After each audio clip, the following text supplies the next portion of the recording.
আকৌ এক নতুন দিন, নতুন পুৱাত ৰেডি হৈ যাই আছো জীৱন যুদ্ধৰ পথাৰ তথা কৰ্মক্ষেত্ৰলৈ। এতিয়া যিহেতু মই অকলে যোৱা নাই, মোৰ লগত যাই আছে মোৰ জীৱন সংগী তথা মোৰ বাইক। আৰু মোৰ নিচিনা মোৰ সংগীও নোখোৱাকৈ চলিব নোৱাৰে। That's why ইয়াকো খুৱাই আছো, খোৱাৰ ব্যৱস্থা কৰিলো আৰু।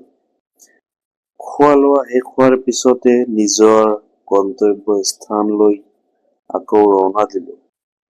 যিহেতু আজি গৰম অলপ বেছি, সেহেতুকে ৰাস্তাৰ কাষতে অলপ ৰেষ্ট লৈ ললো।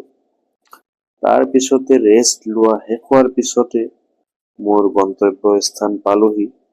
আৰু গন্তব্য স্থান পাই মোৰ যি কৰ্ম কৰি অলপ ৰেষ্ট ল'বলৈ ট্ৰাই কৰিলো। ৰেষ্ট লোৱাৰ সময়ত পানী অলপ খাবৰ কাৰণে কিনিলো।